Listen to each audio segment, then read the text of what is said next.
and welcome to Cut Print, That's a Review. My name is Brendon McDonald, and today I'll be reviewing 4 contemporary movies that have recently come out in theaters. In addition, there will be a section at the end of the show where I'll recommend a few movies that you can access at home. We've been gone a long time. We back now. You twins? Nah, we cousins. Taking place in the Mississippi Delta during the era of the Great Depression and Jim Crow segregation, our first movie of the show, Sinners, follows the story of Sammy Moore, a young and enthusiastic sharecropper slash blues musician who gets in touch with his older identical twin cousins, Smoke and Stack, who have returned to the South after their excursions as black gangsters in Chicago to set up a juke joint for their friends that they left behind. As they prepare for their first night of partying, a menacing, deceptively sincere force of evil in the form of Irish vampire Remick travels to their barn, allured by Sammy's ability to transcend time and mortality with the power of his individualistic blues sound. As the night proceeds, more and more of the crowd are turned by Remick into a communal horde of bloodsuckers, forcing Sammy and his crew to prepare for a night of survival in the juke joint. In terms of mainstream releases, I haven't really felt this ecstatic about one since 2023 when such films as Oppenheimer and Killers of the Flower Moon came out. For such a comparatively small budget in the mainstream Hollywood system, this movie manages to have extremely grandiose scale and an extravagant, expressive visual style that feels reminiscent of genre exercises of John Carpenter back in the 80s with films such as The Thing and Starman and Prince of Darkness. It's atmospheric in a way that is completely absorbing as the film's structure elegantly glides from Once Upon a Time in America style ruminations on the past and a reconciliation of this insular group of friends in the first half to blood-splattering excess and intensified horror sequences in the second half, which give way to satisfying and unrelenting displays of well-choreographed, chaotic action towards the end. The astounding part about this to me is that the second half, in its unwieldy gear shift towards more outlandish genre fare, it manages to retain a lot of the character arcs and reincorporates many elements established earlier in the story to pay off in very thematically riveting ways. Notably with Smoke and Sammy, who, by the way, are terrifically acted by Michael B. Jordan and Miles Catan, respectively. As are the rest of the characters in this film. I especially like Wunmi Masako as Annie, Smoke's estranged wife afflicted with guilt over their lost child and trying to maintain her belief in her African religion in the face of the reality of America at the time. Jack O'Connell as Remick is also a captivating performance, someone who has, like the black characters, similarly suffered under the hand of English colonialism far back in the past and is influenced by that experience to try and build a serene society in the image of his people who have been dead for centuries, characterizing his Irish vampire in the great tradition of monsters as a tragic, tortured creature formed from the mistakes of mankind. Going back to the element of the blues, the musical selections and performances are pretty spectacular, particularly the songs I Lied to You, performed by Miles Catan, and the rendition of Wild Mountain Thyme, performed by Jack O'Connell, Lola Kirk, and Peter Dreymanis, as they are both imbued with the impassioned vocals and sound of their respective cultures. Director Ryan Coogler, who previously being stuck in IP and MCU land directing good, but restrained more homogenous features with Creed, and even more so with his Black Panther movies, he confidently directs this complicated, introspective tale, asking what integrity and respect to culture really means, and how we preserve the elements of our ancestry in the present day with unique interpretations, while also providing us with assured, sharp, and dynamic visuals, a great cast, fantastic musical sequences, and a distinctive look for the vampires. I really love the look of the vampires in this movie. Ryan Coogler with this movie takes his spot among Jordan Peele as one of contemporary film's premier black auteurs in the mainstream, in my opinion, and also Steve McQueen. And I feel confident in giving this movie a 9 out of 10 at the moment. I really feel ecstatic and enthusiastic about this movie. It's pretty excellent in my opinion. I would definitely recommend seeing this film in a theater, especially if you're capable of seeing it in like a big IMAX format. It really benefits from that type of visual enhancement. It's really great.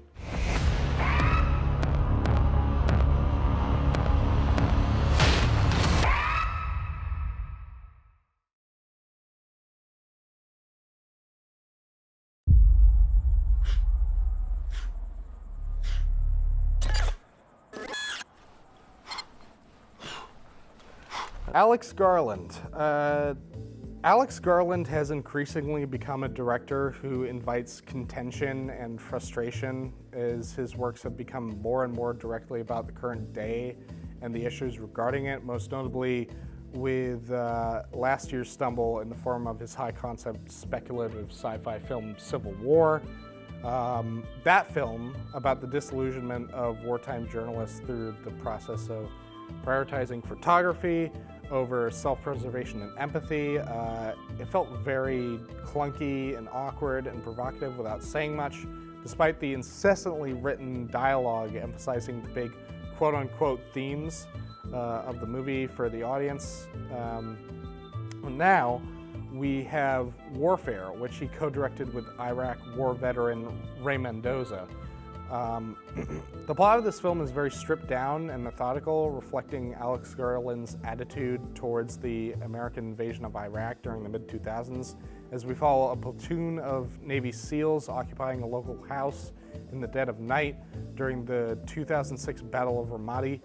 The rest of the film follows their group holed up in the top floor of the apartment building, surveying the area for terrorist members and insurgency gathering hotspots, and their eventual conflict with the armed militants who bombard their shelter as they try to formulate a way to escape. As the tagline on the poster goes, the whole conceit of the film is that the events illustrated are presumably entirely translated from the memories of various surviving members of the SEAL team, not filling the absent time with anything imagined.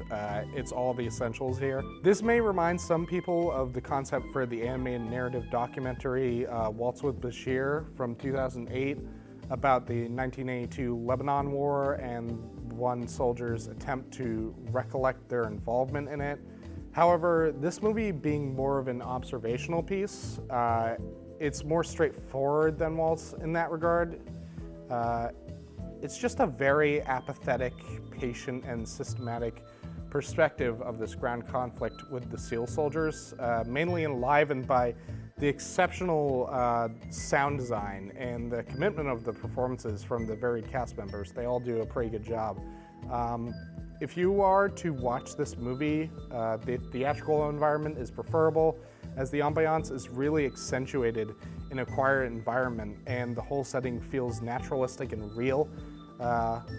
Given the deliberate absence of character, the main elements that recommend the movie are technical, which, I mean, while I dislike Civil War more on balance, that element of the movie, the lack of characterization is a detriment to this movie more so than Civil War, as that movie feels like it has more of a purpose overall, underdeveloped though it may be. Much of the meaning that one can get out of Warfare is only really conjecture, because Garland and Mendoza offer so little to get attached to.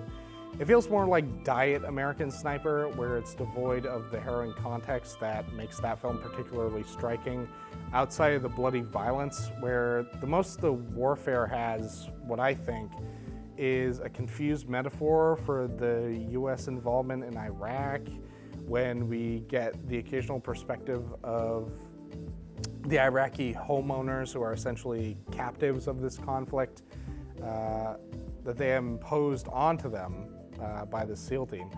But even that isn't really developed in a meaningful way to me. It's essentially half of an interesting idea that this movie could have worked with more, but Garland feels too adherent to the memory concept to really take advantage of that thematic potential. Overall, I'd give this movie 6 out of 10, mainly because of the technical elements, all of which are proficient, but the narrative elements are really lacking to me.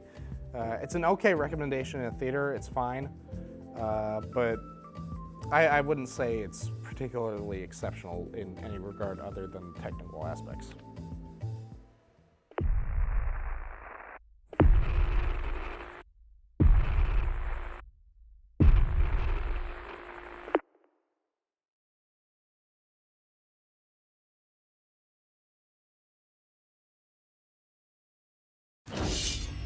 On foot, boys.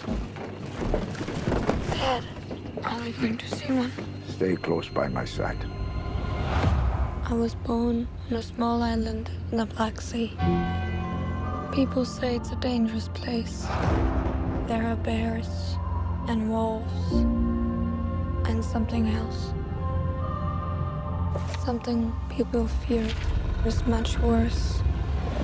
A24, the producers of Warfare and the next film that I'll be covering here, The Legend of Ochi, they've really cornered the market for general movie fans with some interesting voices in the past. Voices like Robert Eggers, Trey Edward Schultz, the Safdie brothers, and the Daniels, and even some big-time directors now like Greta Gerwig and Barry Jenkins, when they were independent directors who were all embraced by A24, as they saw the gap in the mainstream market for artistically driven but mainstream enough films that would become their brand. I established this to say that their recent developments, aspiring to make more blockbuster, action-oriented films, has resulted in a bit of watering down. And nowhere is that more evident than The Legend of Ochi, their most recently released child-friendly film. Now, this was a film that I'd been looking forward to for a couple of years, with a couple of misconceptions in my head, such as assuming it would be animated. But that aside, this is very much a disappointment, even with my expectations being tempered, because it is essentially just the fan-made reimagining of multiple mainstream films from the past. Notably E.T., the Extraterrestrial, and How to Train Your Dragon, with a very homogenous and bland visual style and obnoxious performances and insincere genre posturing. The plot is essentially about this farm girl who lives in Carpathia with her delusional and militant father and her foster brother, and the movie begins with her father taking her on her first hunting expedition for the Ochi, a type of mystical forest creature who live in a forested area adjacent to their town. Upon returning home from the botched hunt, the girl finds an injured baby Ochi, takes it home with her, befriends it, and intends to leave her neighborhood to return the baby to its parents in the forest without her father realizing. So yeah, it's essentially How to Train Your Dragon with some very, very annoying visual references to E.T. and Gremlins and all sorts of other revered 80s to 2000s children's entertainment. The worst part of all of this is essentially seeing this director, Isaiah Saxon, proclaim this to be an original screenplay of his when it's really just an amalgamation of cliche developments we've seen over and over and over in mainstream films at this point, backed up with extremely uninspired visuals, which were rightly compared to AI-generated images. Though it should be noted that the animatronics for the Ochi creatures are very impressive and convincing. The visuals for the rest of the movie, however, are standard A24 fare that's just gotten so exhausting at this point. With the obsessive center framing and the flat blocking and bland approximation of cinematic lighting from movies in the 80s and the 90s, even the score is exceptionally watered down synthwave, much like many other A24 movies of recent years. All the performances are uninteresting, bordering on laughable in the case of Finn Wolfhard. It's just a shame seeing a movie that has aggrandized, it was aggrandized as the first big children's film for A24, basically, an original children's fantasy, and it's just so derivative of everything we've seen before. That's really all I can really elaborate on it, because I truly did get nothing much out of this film. I'm feeling a 3 out of 10 on this. Just very underwhelming stuff from such a prolific studio. Sucks. Just trust me.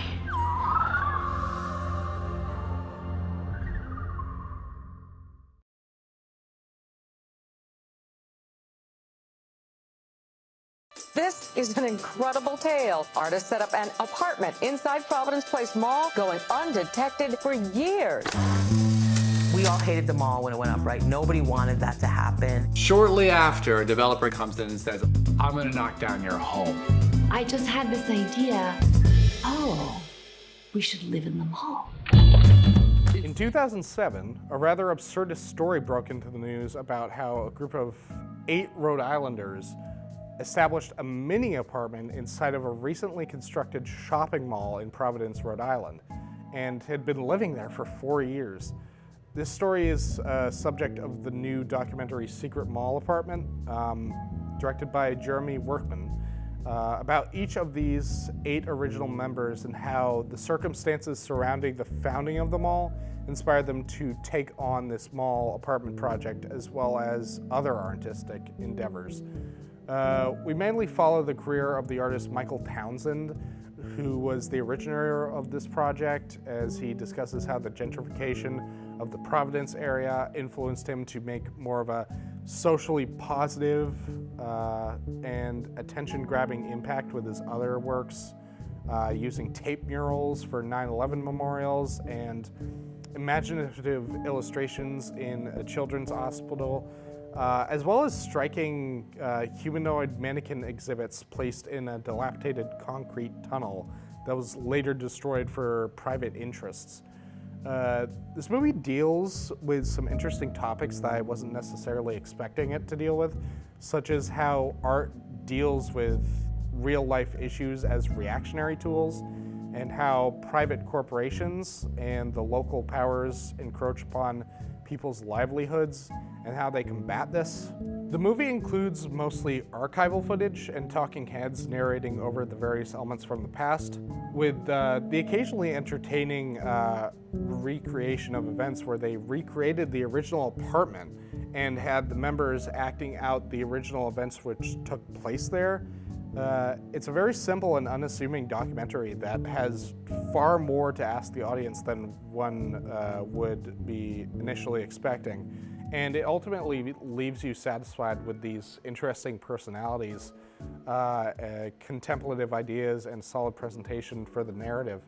One moment in particular which stood out was near towards the end, when every interviewee was debating what the purpose of the apartment actually was in the end, what its significance was to the world, and why and if it needed to exist in the first place.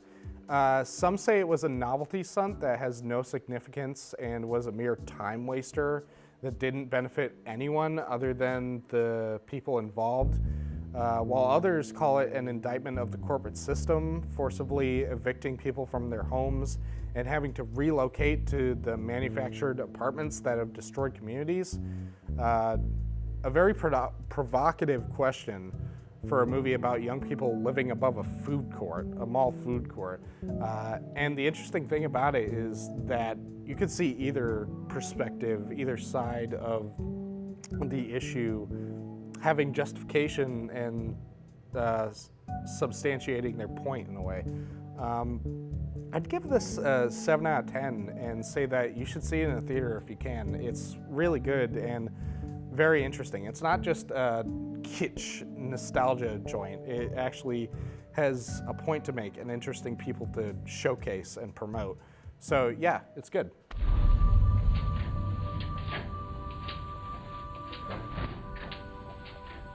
Holy smoke.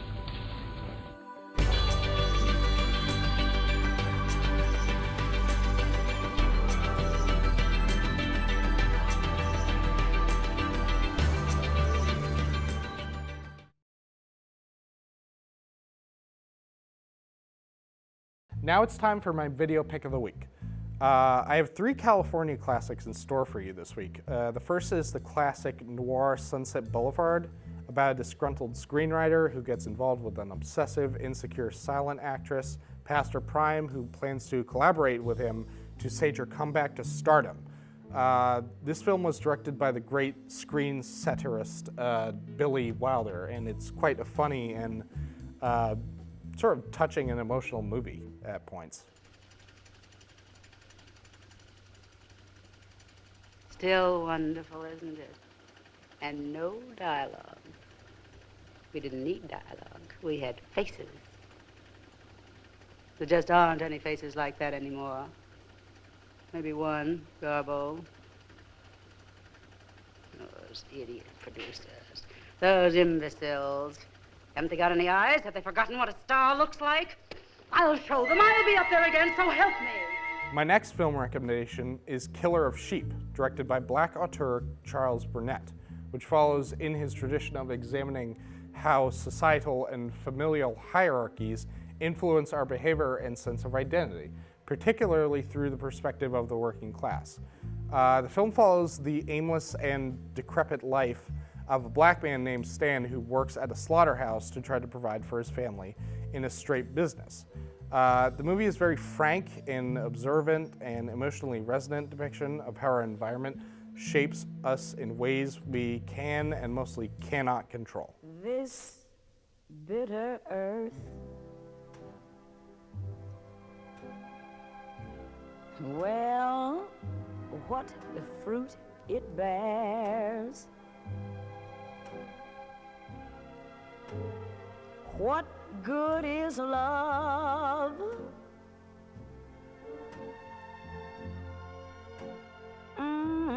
That no one shares. My third California recommendation is Heat, the classic Michael Mann crime epic depicting the leader of a group of robbers, played by Robert De Niro. One of his henchmen is played by the late Val Kilmer. And the narcotics detective played by Al Pacino, who is ambitious to try and stop a career criminal like him. The film very effectively examines how the line between the ideologies of criminals and cops is very thin, and how both of their lifestyles are simultaneously invigorating and self-destructive for their social existence.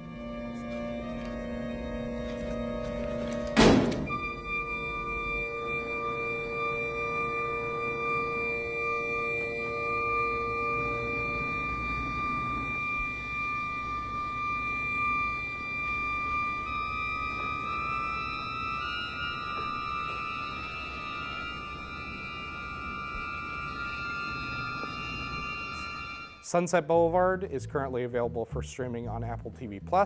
Heat is currently available to stream on Netflix and recently received a 4K release in the last few years.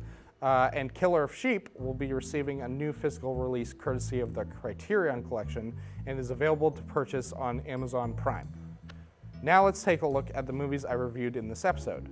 Sinners is a bold, confident, and complex genre picture that delivers on both thrills and thought. Warfare is an adequate, if forgettable, movie about the Iraq War that feels too caught up in the gimmick to really leave an impact. The Legend of Ochi is an unfortunate step way down for A24 as a distributor, a very lackluster, unexciting children's fantasy film with nothing inspired about it. And Secret Mall Apartment is an intriguing, quaint, and provocative documentary about the worth of public art statements. That's it for this week on Cut Print That's Review, and until next time, that's the end of this reel.